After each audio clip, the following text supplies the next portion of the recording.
উত্তর ত্রিপুরা জেলার চুড়াইবাড়ি থানা ও ধর্মনগর মহকুমা পুলিশ আধিকারিকের তত্ত্বাবধানে চুড়াইবাড়ি রেলওয়ে স্টেশন সংলগ্ন এলাকায় মঙ্গলবার অনুষ্ঠিত হল প্রয়াস বিট মিটিং।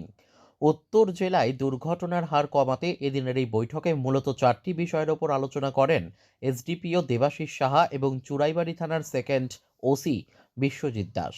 হেলমেট ছাড়া, নেশাগ্রস্ত অবস্থায়, অতিরিক্ত গতিতে এবং মোবাইল ফোনে কথা বলতে বলতে গাড়ি চালানো, এই 4টির মধ্যে যে কোনো একটি অপরাধ করলেই চালকের লাইসেন্স বাতিল করা হবে বলে এদিন জানিয়েছেন তারা। এ বিষয়ে সচেতন করা হয়েছে গাড়ির চালক, সাধারণ মানুষ এবং বাইক আরোহীদের। আপনারা দেখতে পাচ্ছেন যে বিগত এক সপ্তাহ বা 10 দিন ধরে ত্রিপুরা রাজ্যে রোড ট্রাফিক অ্যাক্সিডেন্টের পরিমাণটা অস্বাভাবিক গতিতে বেড়ে গেছে।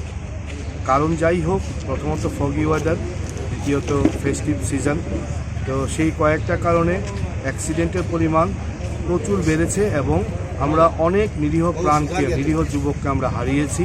তো আজকের প্রয়াসের উদ্দেশ্য কিভাবে রোড ট্রাফিক অ্যাক্সিডেন্টকে মিনিমাইজ করা যায়। আমরা 4টা ব্যাপারে আমরা স্ট্রং স্টেপ নিচ্ছি। প্রথম হচ্ছে হেলমেট ছাড়া বাইক চালানো, দ্বিতীয় হচ্ছে ফোনে কথা বলতে বলতে বাইক চালানো, ড্রাঙ্ক অ্যান্ড ড্রাইভিং।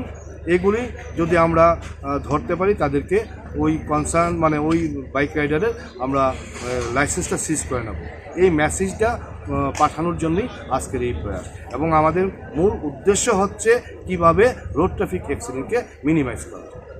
ধন্যবাদ। Bureau report, news daily Bharat.